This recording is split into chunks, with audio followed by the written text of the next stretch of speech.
Think about Good Friday for a second. Think about the verse that we read every single Good Friday, which is Isaiah 53. It says this, "Surely he took up our pain and bore our suffering.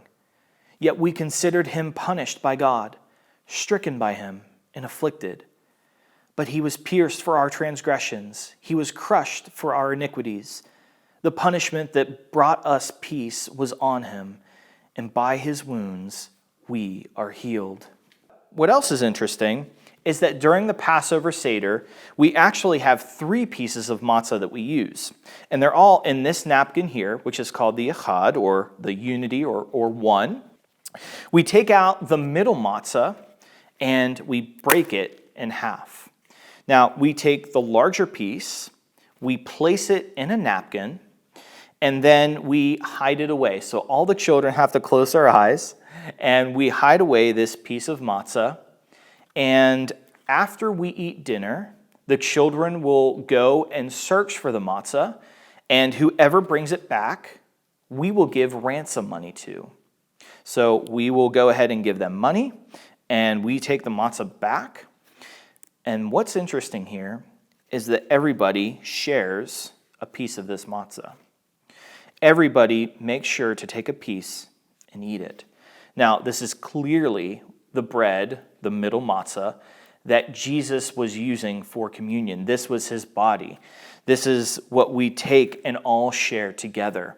So this matzah bread is a beautiful symbol for understanding the flesh, right? So let's backtrack here for just a second.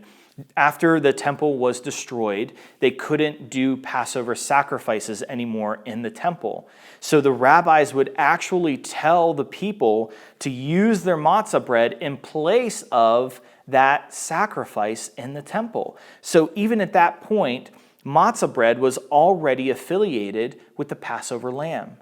And so what Jesus is saying is that now he is the Passover lamb, that we are partaking of that flesh and we are eating it because he is the one who saves us.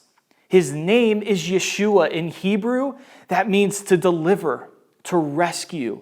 He is the one who rescues us from our bondage to sin.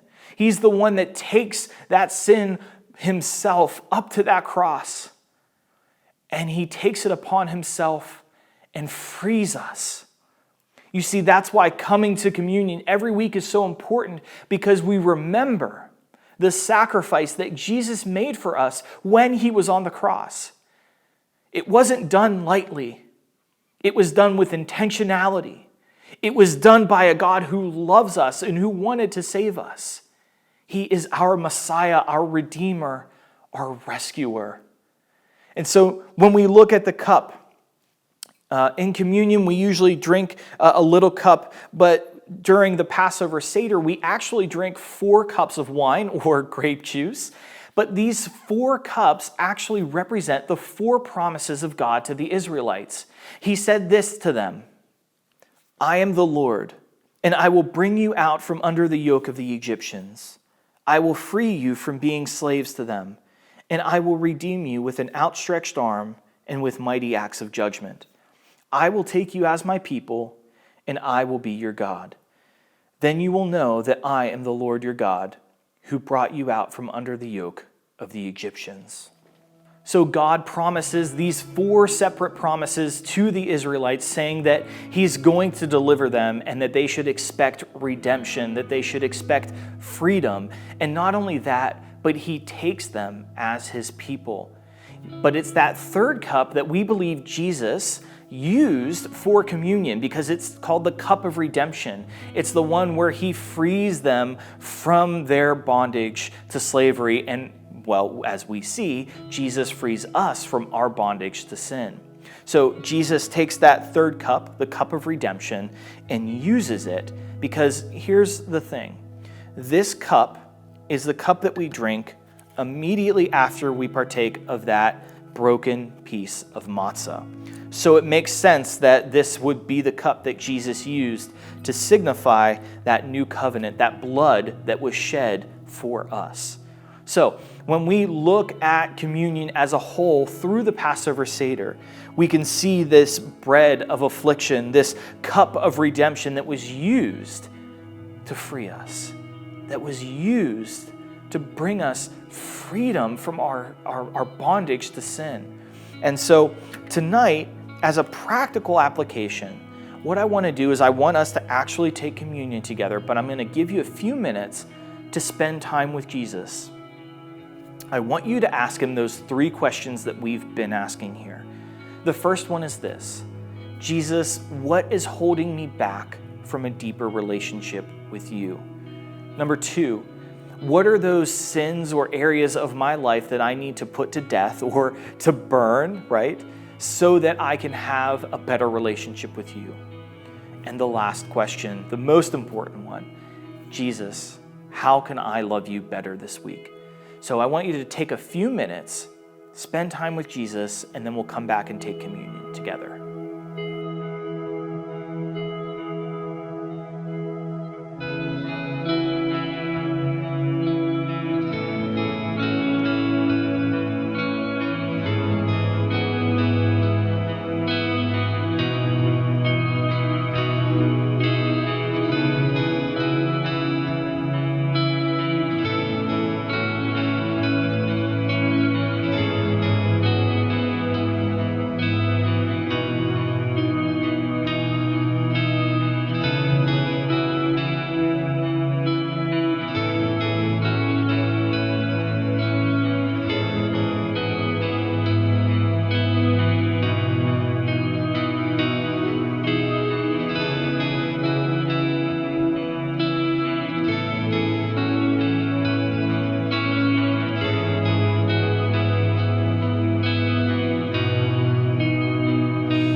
So Jesus, our Messiah, was afflicted.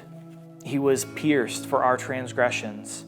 He was broken. He was hidden away for a short time, but then he resurrects. He comes back. He gives us a new life. He gives us that freedom from our sin and from that old life that was keeping us down. He gives us a better life through him.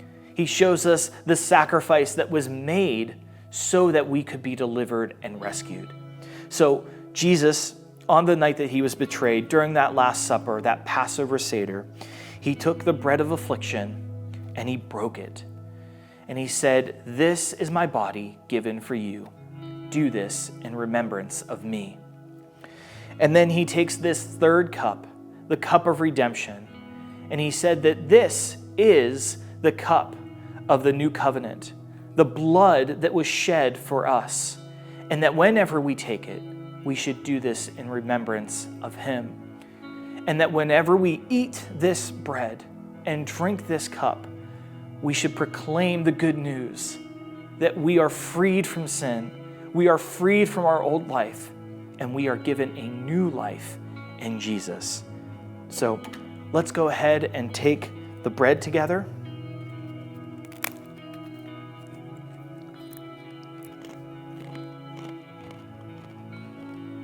The third cup, the cup of redemption, the new covenant, but most importantly, the blood that was shed for our sins. Let's go ahead and take this cup together.